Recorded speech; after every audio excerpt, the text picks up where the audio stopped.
प्रतिदिन का सामान खरीदते और बाकी से घर का गुजारा करते। ऐसे ही दिन बीत रहे थे। गर्मियां आने वाली थी। गांव के पास जो और दूसरे बड़े ढाबे और होटल थे, उन सब ने अपने ढाबे और होटल में बढ़िया एयर कंडीशनर लगवा दिए थे ताकि गर्मियों में भी ग्राहकों की भीड़ लगी रहे। इस कारण अब किशन के ढाबे पर ग्राहकों ने आना बंद कर दिया। अब ज्यादातर ग्राहक दूसरे ढाबों में ही जाकर खाना खाने लगे। इस कारण किशन की आमदनी बिल्कुल ना के बराबर हो गई। कमला, अब तो ढाबे पर ग्राहकों की भीड़ लगनी बंद हो गई है। एक भी ग्राहक रोटी खाने के लिए नहीं आता। सबको इसी ढाबों में खाने की आदत हो गई है। और वैसे भी गर्मी के मौसम में कौन भला हमारे इस छोटे से पुराने ढाबे पर खाना खाएगा। सबको एसी की ठंडी हवा में खाना खाना अच्छा लगता है, पर हमारे पास तो इतने पैसे भी नहीं है कि हम बड़ा और महंगा एसी लगवा सके। कैसे गुजारा चलेगा कमला, कुछ समझ नहीं आ रहा है। इसी बात को लेकर तो मुझे भी चिंता हो रही है। ग्राहक नहीं आते तो खाना भी रोजाना का खराब हो रहा है। हमारा तो बहुत नुकसान हो जाएगा। अब तो थोड़े से ही पैसे बचे हैं जिनसे सिर्फ एक दाल और रोटी बना सकते हैं। उसके अलावा हम कुछ नहीं बना सकते।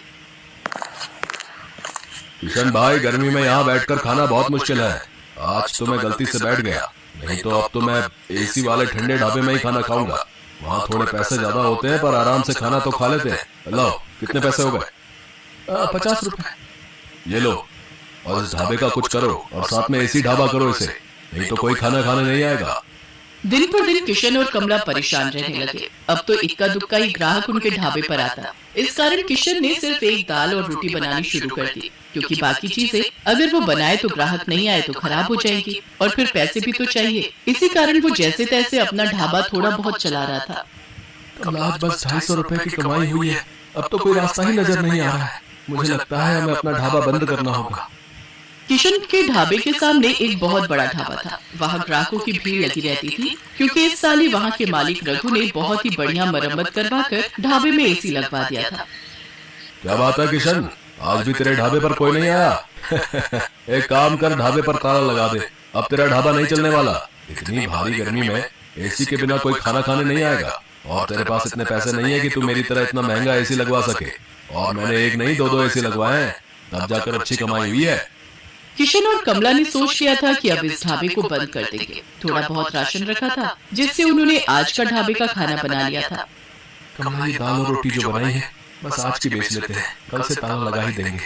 कोई फायदा दिखाई नहीं दे रहा है। हाँ, मैंने जो दाल बची थी वो बना दी है और थोड़ी बहुत तंदूर की रोटियाँ भी। उस दिन पूरा दिन कोई भी ग्राहक नहीं आता। दाल और तंदूर की रोटियाँ ऐसी रखी थी। कमला, मुझे लगता है अब कोई नहीं आएगा। रात के 9 बज रहे हैं, हमें घर चलना चाहिए। सामने रघु के ढाबे पर भीड़ लगी हुई है, तो भला यहाँ कौन आएगा? तभी किशन देखता है सामने रघु के ढाबे पर एक बहुत ही जरूरतमंद आदमी अपनी गर्भवती पत्नी के साथ कुछ मदद मांग रहा है।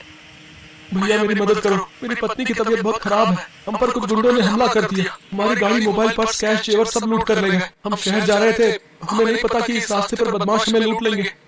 ओ भाई, ये कोई खैराती धर्मशाला नहीं है जो तुम्हें मुफ्त में यहाँ रोक लूं। चलो जाओ यहाँ से। पता नहीं कहाँ से आ जाते हैं, मुझे क्या पता। कोई चोर उचक्के लुटेरे हो तुम। आजकल किसी का कोई भरोसा नहीं है। और छोटू, इन्हें बाहर भेज और ढाबे का शटर गिरा दे। मैं घर जा रहा हूँ। ऐसा न कहो, मेरी पत्नी की तबीयत सचमुच बहुत खराब है। बस कुछ देर आराम करके हम चले जाएंगे। अरे अरे, सुनो तो भैया, भैया सुनो तो।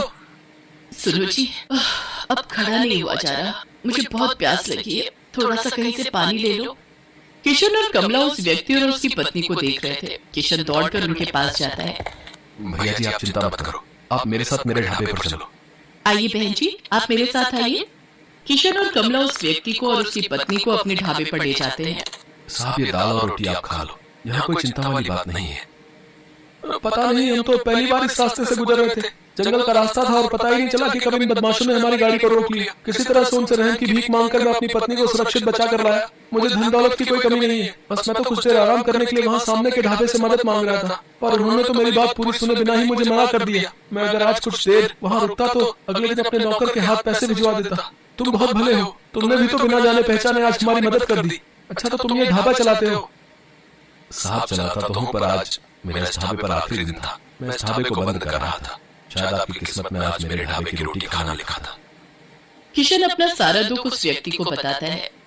चिंता मत करो भाई, अब तुम्हें इस ढाबे को बंद नहीं करना पड़ेगा। मेरा नाम वीरेंद्र सिंह है, मैं शहर का जाना माना व्यापारी हूँ। मेरे पास भगवान का दिया सब कुछ है, बस एक औलाद की कमी थी, वो भी भगवान ने हमारी झोली में खुशियाँ देकर पूरी कर दी। आज मेरी पत्नी की तुमने बहुत मदद की है, अब उसकी तबीयत में भी सुधार है और हम पति पत्नी सुरक्षित घर पहुँच जाएंगे। इससे बड़ी और क्या बात होगी। सुषमा, अब तुम्हें कैसा लग रहा है? मैं बिल्कुल ठीक हूँ जी। कमला ने मेरी बहुत देखभाल की है। अब मुझे बिल्कुल ठीक लग रहा है। अब मैं सफर कर सकती हूँ। किशन, तुम चिंता मत करो, मैं कुछ दिनों में तुम्हारे पास आता हूँ। तुम्हारे इस ढाबे को एसी ढाबा बनाने की जिम्मेदारी मेरी है। किशन और कमला की खुशी का ठिकाना नहीं था। उन्होंने किसी मजबूर की सहायता की तो भगवान ने उनकी सहायता की। कुछ दिनों बाद जब वीरेंद्र सिंह लौटता है तो उसके हाथ में एक मिठाई का डिब्बा था। उसकी पत्नी के बेटा हुआ था। बेटा होने की खुशी जानकर कमला और किशन भी बहुत खुश होते हैं। वीरेंद्र सिंह अपने खर्चे से किशन और कमला को एक बहुत ही बढ़िया और बड़ा एसी ढाबा बना कर देता है, जो फुली एयर कंडीशनर था। किशन का ढाबा किसी बड़े 5 स्टार होटल से कम नहीं था। अब तो ग्राहकों की भीड़ उस ढाबे पर आने लगी।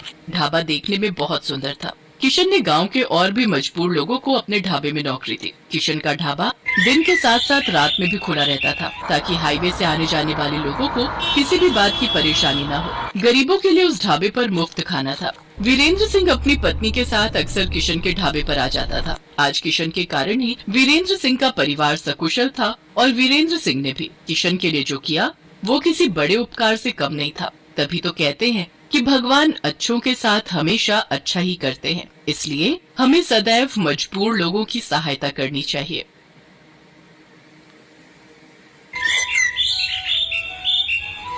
छोटू, चल बेटा जरा जल्दी कर। वो 5 नंबर वाले टेबल पर कस्टमर बहुत देर से खाने का इंतजार कर रहा है और बाहर भी लाइन बढ़ती जा रही है। इतना लेट करेंगे तो सब बगल वाले होटल में चले जाएंगे। बस मालिक, 5 नंबर वाले का ऑर्डर तैयार है और यहाँ कुछ टेबल भी बस खाली होने वाली हैं, तो बाहर वाले कस्टमर्स अब अंदर आ सकते हैं। ये है सत्यभान और इस